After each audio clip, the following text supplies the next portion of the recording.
मिलाने का मामला आ जाए तो उसके पैर छूप लेगा, मगर उसे आपस में मिलाने की कोशिश करेगा।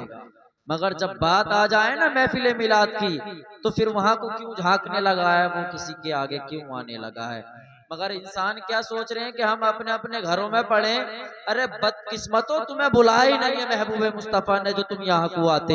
यहाँ पे आता वो है जिसको मेरे महबूब बुलाते हैं। आप गलत फहमी के शिकार हैं। आप क्या सोचते हैं कि हम अपने घरों के बिस्तरों पर बैठकर सो यानी कि लेटकर हम महफिल मिलाद यहीं से सुन रहे हैं, यानी कि नहीं जाएंगे कोई बात नहीं है। मगर आप गलत फहमी के शिकार हैं। याद रखें, महफिल मिलाद में आता भी वो है जिसको महबूब मुस्तफा बुलाते हैं, और मुकद्दर वाले आते हैं यहाँ पर, क्योंकि हमें तो तौफीक मस्जिदें आबाद करने की नहीं रही, तो महफिल मिलाद तो बहुत बड़ी बात है। मस्जिदों में जाकर देख लो, सारी मस्जिदें वीरान कर बैठे हैं हम लोग, तो महफिल मिलाद में आकर करेंगे क्या हम लोग। मगर याद रखें, आज हम पर तुम पर जो सब पर यानी के जालिम बादशाह मुसल्लत है, उसकी वजह एक यही है कि हमने गलत काम करने शुरू कर दिए हैं। याद रखें, ना तकरीर का माहौल है और ना तकरीर की जाएगी। बस तुम्हें दो चार बातें मैं बता देता हूँ। याद रखें, अल्लाह पाक ने जिंदगी अता की है, इस बात को गांठ बांध कर लेकर जाना यहाँ से कि अल्लाह पाक ने जिंदगी अता की है, उसको एक अनमोल यानी के तरीन चीज समझो, ताकि अल्लाह रब्बुल इज्जत के यहाँ जाकर इसका सही मानों में हिसाब व किताब दे सकें। याद रखें, यहाँ पर आने के बाद में अपनी जिंदगी बशर करना बहुत आसान है, मगर मुस्तफा की गुलामी में अपनी जिंदगी को बशर करना ये बहुत बड़ा मुश्किल है। याद रखें, कब्र के अंदर जिस दिन जाओगे उस दिन पता चलेगा कि दुनिया के अंदर रहकर कितने काम अच्छे किए, कितने बुरे किए। अगर इस धरती पर रहकर अच्छे काम करोगे तो तुम्हारी कब्र को जन्नत का गहवारा बना दिया जाएगा, और अगर इसमें रहकर तुमने शैतान को राजी किया तो याद रखो तुम्हें जन्नत में भी सताया जाएगा, बरोज़े क़यामत तुम्हें जहन्नम के गड़े में डाल दिया जाएगा। अल्लाह, बेशक क्या कहने हैं, बहुत खूब, जिंदाबाद जिंदाबाद। कम से कम अनमोल समझ लो जिंदगी को, कुछ तो समझने की कोशिश करो। कहाँ गैरत चली गई? अभी कोरमा और चावल तो बतेरे तोड़े, कोरमा बिरयानी की रोटी पर और उन टेबलों पर नंबर नहीं आ रहा बैठने का, तो यहाँ पर क्या तुम्हारा अब्बा सुनेगा आकर? कौन सुनेगा यहाँ पर? मुस्तफा की मिलाद को मनाना आसान है, उसको पिंडाल से सजाना बड़ा आसान है, मगर उसको आबाद करना बड़ा मुश्किल है। बेशक हक है, बहुत खूब।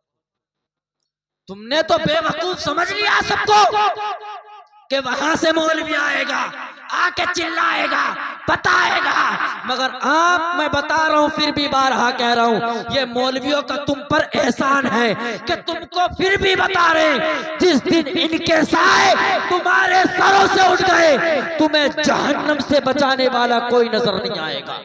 बेशक हक है, बहुत खूब, जिंदाबाद। मौलवियों को सुनना पसंद नहीं कर रहे, उनसे कोई बात समझने की कोशिश नहीं कर रहे,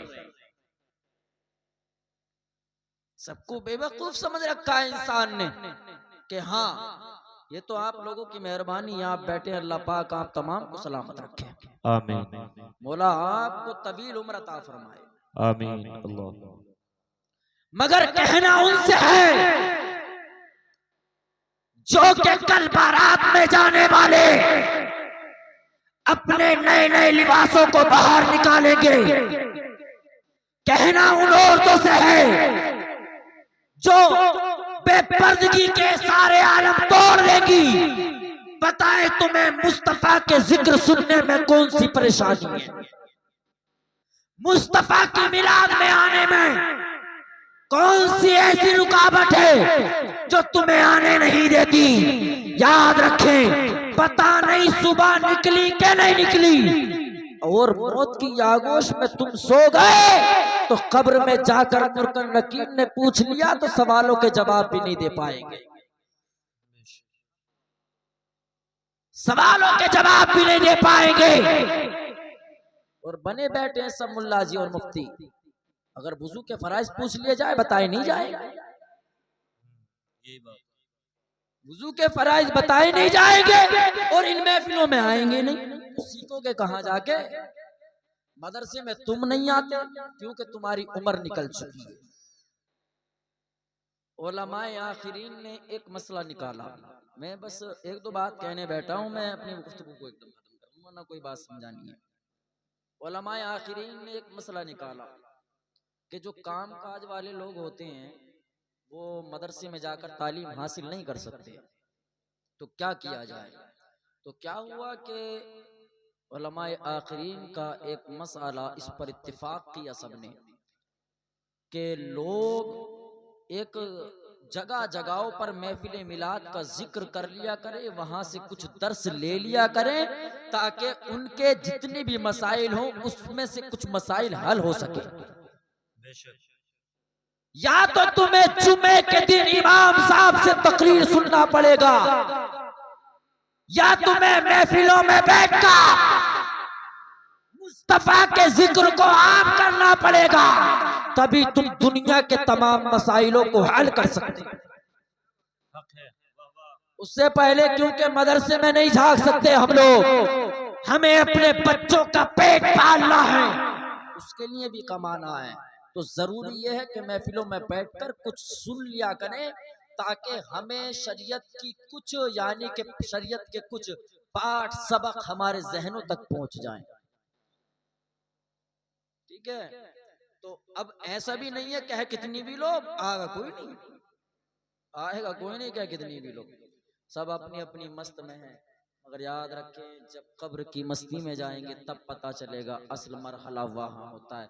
मोमिन के लिए बारहा ये लोग बताते हैं, उलमा बताते हैं कि मोमिन के लिए ये दुनिया कैद खाना है, असल जिंदगी तो सांस निकलने के बाद में है। वहाँ पता चलेगा कि किया क्या है तुमने, क्या नहीं किया है, वहाँ पर पता चलेगा। बड़े अफसोस का मकाम है कि हम लोग यहाँ पर कुछ जमा नहीं हो सके, कितनी अफसोस की बात है। मगर कोई बात नहीं, अल्लाह पाक आप तमाम को इसका अजर खैर अता फरमाए, पाक परवरदिगार आलम। बस जुल्फ़िकार भाई इतनी बहुत है, इसके बाद में इंशाअल्लाह ताला सलाम पढ़ लेते हैं बहुत जल्द में, क्योंकि जब कोई आना नहीं चाह रहा है तो हम भी सलाम पढ़ के अपने अपने बिस्तरों पे चले जाएंगे, क्यों नहीं। एक मरतबा कलमे तैयबा का विर्द करें, पढ़े मर्दबा से ला इलाहा इल्लल्लाह मुहम्मद रसूलुल्लाह सल्लल्लाहु अलैहि वसल्लम। भाई तुम और